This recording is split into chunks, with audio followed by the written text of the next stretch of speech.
তো এই যে ঠান্ডার জন্য দেখো এখানে জানলা কীভাবে রান্না করি দেখো, আলু মটরশুঁটি আছে। গুড মর্নিং বন্ধুরা, এইচডি লাইফে তোমাদের সবাইকে অনেক অনেক স্বাগত আর অনেক অনেক ভালোবাসা জানিয়ে শুরু করছি আজকের ব্লগ। তো দেখো আমি চলে এসেছি ঠাকুর ঘরে, আর এই যে সকালবেলায় জিরো লাইটটা জ্বলছিল ওইটা অফ না করে আমি এই লাইটটা অফ করে দিচ্ছি। তো এই যে ঠান্ডার জন্য দেখো এখানে জানলা দরজা সব বন্ধ, মানে দরজা বলতে দরজা দিয়ে তো আমি ঢুকলাম, বন্ধই ছিল। আর এই দেখো জানলাটাও বন্ধ। আর এই যে দেখো দর্শন করো, সকালবেলায় মাসি গোপালকে জাগিয়ে তারপর দেখো জল মিষ্টি দিয়ে চলে গেছে। এবার আমি সব ঠাকুরকে একসঙ্গে পুজো দেবো। তো চলো পুজো শুরু করে দিই। এখন এই বাসনগুলো সব নিয়ে বাইরে বার করে রেখে আসি, তারপরে ঘরটা মুছবো, মুছে ঠাকুরটা পুজো দিয়ে তারপরে রান্নাঘরে ঢুকবো। তো চলো কাজে লেগে পড়ি।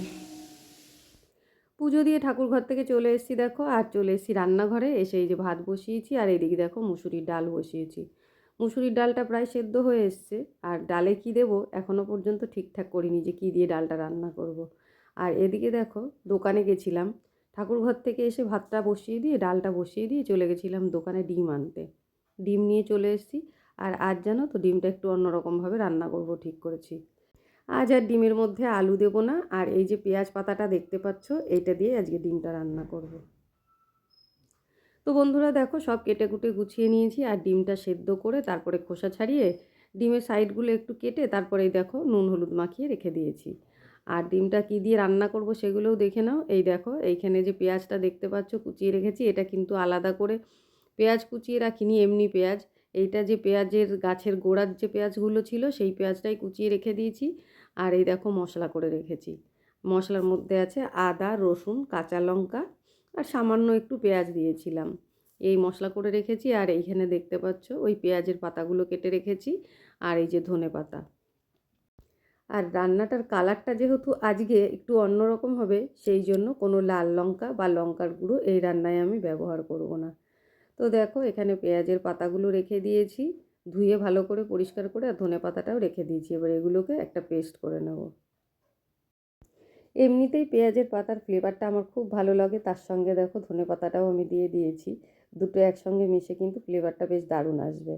আর এদিকে দেখো কড়াইতে তেল গরম হয়ে গেছে, আর ডিমটা আমি নুন হলুদ আগেই তো মাখিয়ে রেখে দিয়েছি, তোমাদের দেখিয়েছি। চলো এবার ডিমটা ভাজা বসিয়ে দিয়ে পেস্টটা করে নিয়ে আসি। আমি বেশিরভাগই ডিম যখন রান্না করি এই কড়াইয়ের মধ্যে তেলে আগে নুন হলুদটা দিয়ে তারপরে ডিমটা ছাড়ি। অনেক দিন পর আজ আবার নুন হলুদ দিয়ে মাখিয়ে রেখে দিয়েছিলাম।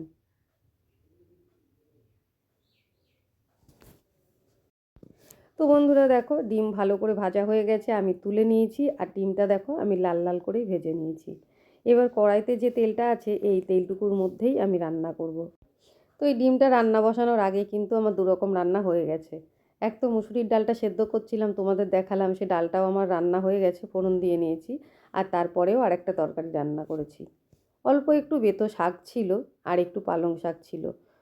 তো দুটোই একসঙ্গে মিশিয়ে একটু আলু আর বেগুন দিয়ে বড়ি দিয়ে চচ্চড়ি করেছি। তো যাই হোক দেখো এদিকে পেঁয়াজটা ভাজা হয়ে গেছে, এবার আমি মশলাটা এর মধ্যে দিয়ে দিলাম।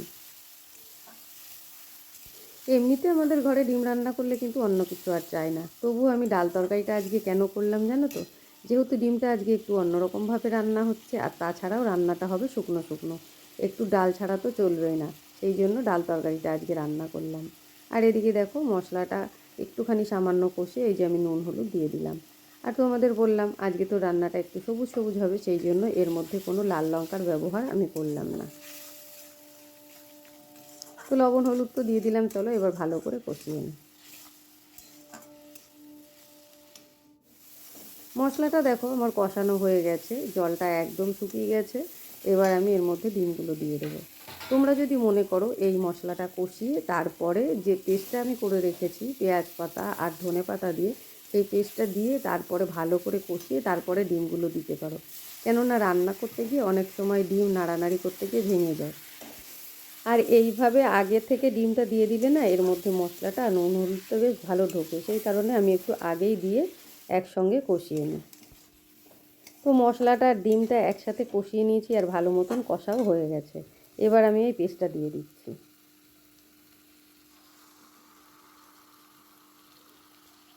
আর পেস্টের কালারটা দেখো কি দারুণ লাগছে, তাই না? এমনিতেই আমাদের বাড়িতে ডিমটা কিন্তু সবাই খুব পছন্দ করে, জানো তো, বিশেষ করে আমার ছেলে আর তোমাদের দাদা ভাই। ওই দুইজন তো ডিম ছাড়া একেবারে ওদের চলেই না। মাছ মাংস যদিও বা কদিন বন্ধ রাখা যায়, না আনলেও চলে, কেননা মাছ মাংসর প্রতি অতটা আগ্রহ না আমার ছেলের আছে না আমার আছে। তোমাদের দাদা ভাইয়ের আবার একটু মাছ মাংস হলে বা ডিম হলে ভালো হয়। তবুও মাছ মাংস আর ডিম তিনটে যদি এক জায়গায় থাকে, সবার আগে তোমাদের দাদা ভাইয়ের আমার ছেলে ডিমটাতেই হাত দেবে। তো যাই হোক বন্ধুরা, দেখো আমি কিন্তু খুব সাবধানে নাড়াচাড়া করছি। আগে যদি আমি পুরো মশলাটা কষিয়ে নিতাম তাহলে আবার এত সাবধানে নাড়াচাড়া করতে হতো না। কিন্তু এইভাবে একসঙ্গে কষিয়ে ব্যাপারটা যেটা হলো সেটা হচ্ছে, এখন যে আমি জলটা দিচ্ছি, এই যে ঝোলটা ফুটতে থাকবে, ডিমের মধ্যে বেশ সুন্দরভাবে ঝোলটা ঢুকে যাবে। তো চলো, রান্নাবান্না প্রায় আমার কমপ্লিট। আর স্নান পুজো সেগুলো তো সকাল সকাল আগেই হয়ে গেছে, তোমরা তো দেখেছোই। আসলে শীতকাল তো, স্নান পুজোটা সেরে আসলে নিশ্চিন্তে রান্নাটা করা যায়। আর পরে রান্না করলে খাবার দাবারগুলো বেশ গরমও থাকে, খাওয়ার সময় আর কোনো অসুবিধা হয় না। তো দেখো বন্ধুরা, রান্নাটা আমি নামিয়ে নিয়েছি, দেখতে কেমন হয়েছে সেটাও দেখে নাও। আর এদিকে দেখো পালং শাকের যে চচ্চড়িটা করেছিলাম, এই যে, আর করেছি ডাল। আর ডালটা আজকে আমি করেছি ধনেপাতা, পেঁয়াজ আর টমেটো দিয়ে। আর ভাত তো আগেই হয়ে গেছে। এই দেখো, রান্না বান্না তো হয়ে গেছে, আর রান্না হতে হতে তোমাদের দাদা ভাইয়ের খাওয়া দাওয়াও হয়ে গেছে। ও আজকে তাড়াতাড়ি চলে এসেছিলো, খেয়ে দিয়ে দেখো আবার বেরিয়েও গেল।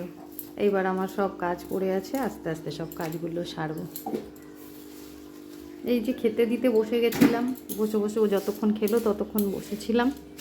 বসে থাকতে থাকতে জানো তো কাজে এনার্জি ফুরিয়ে যায়। কিছুক্ষণ বসে থেকেছি, আর এই এমনিতেই তো ঠান্ডার সময়, এখন মনে হচ্ছে যেন কেমন ঝিমিয়ে গেলাম। সকালবেলার থেকে কাজের একটা এনার্জি থাকেই আলাদা, একটানা কাজ করলে একটু বসে পড়লে ব্যাস। তো চলো এবার রান্নাঘরটা পরিষ্কার করে নিই, তারপরে কলপারে বাসন নামিয়ে রেখে এসেছি, সেগুলো মাজতে যাবো। এই হলো। তো বন্ধুরা দেখো খেতে বসে পড়লাম। তোমাদের দাদা ভাই আজকে আগে আগে চলে এসেছে, তোমাদের তো আগেই বললাম। আর ও খেয়ে চলে গেছে, অনেকক্ষণ হয়ে গেছে। তারপরে আমি বাসন ধুলাম, সব কাজকর্ম সেরে ছেলেকে আগে ভাত খাওয়ালাম, তারপরে নিজে খেতে বসেছি। আর কি কি রান্না করেছি সে তো তোমাদের সঙ্গে শেয়ার করেইছি, তাও আর একবার দেখিয়ে দিই চলো। এই দেখো, এই যে ডাল, এইটা পালং শাক, ডাল, আর ওই যে ডিমটা যেটা রান্না করলাম। তো চলো খেয়ে নিই, খেয়ে দেখি, তারপর তোমাদের জানাবো রান্নাটা কেমন হয়েছে। বন্ধুরা চলে এলাম জামা কাপড় তুলতে ছাদে।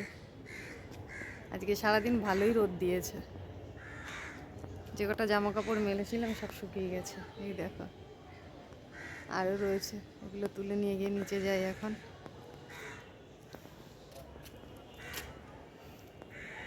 দেখো বিছানায় ছিলাম, ওই দেখো কম্বলটা গুছাইনি, কেননা আবারও সেই ওর তলে পা ঢুকিয়ে থাকতে হবে, তো সেই জন্য কম্বলটা ওরকম অবস্থাতেই রয়েছে আপাতত। এখন আমি হাত পা ধুয়ে এসেই দেখো জামা কাপড় ছেড়ে নিয়েছি। আর এই যে এই চাদরটা, এইটা শুধু গায়ে দিয়ে আমি সন্ধে বা পুজো দিতে যাই। যা ঠান্ডা পড়েছে, চাদর ছাড়া সোয়েটার ছাড়া কিচ্ছু করা সম্ভব না। তো সেই জন্য জামা কাপড় ছেড়ে দেখো চাদর গায়ে দিয়ে নিয়েছি। এবার যাচ্ছি ঠাকুর ঘরে সন্ধে দিতে। তো চলো তোমরা আমার সঙ্গে।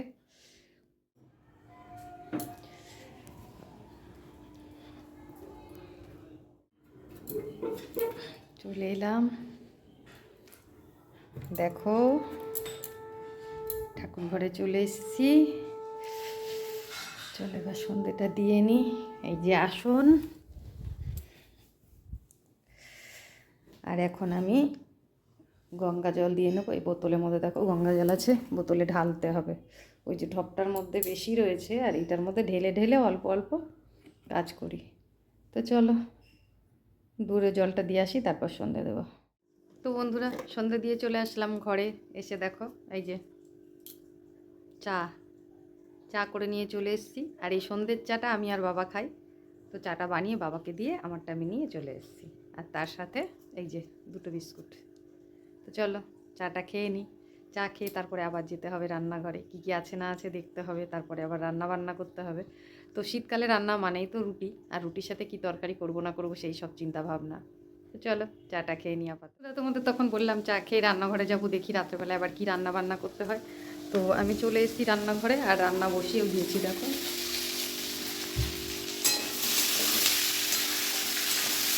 এই যে এটা হচ্ছে রুটি দিয়ে খাওয়ার তরকারি। এর মধ্যে বিট, গাজর, বিনস, আলু, মটরশুঁটি আছে আর কাঁচা লঙ্কা। এই দিয়ে হচ্ছে রুটির তরকারি। আর এইখানে হচ্ছে দেখো ডাল চচ্চড়ি। মসুরির ডাল ধুয়ে জল দিয়ে পেঁয়াজ আর কাঁচা লঙ্কা দিয়ে একবারে বসিয়ে দিয়েছি। এর মধ্যে লবণ হলুদ দিয়ে দেবো আর একটু কাঁচা তেলও দিয়ে দেবো, সর্ষের তেল। সেটা একটু শুকনো শুকনো হবে। আর এই তরকারি আর হবে রুটি। তো বন্ধুরা, আজ দুপুরে যে রেসিপিটা বানিয়েছিলাম খেয়ে তোমাদের বলবো বলেছিলাম, তো সত্যি বলছি দারুণ লাগছিল। তোমরাও একবার বানিয়ে খেয়ে দেখো, খুব ভালো লাগবে। তো চলো আজকের মতন এই পর্যন্তই, টাটা বন্ধুরা।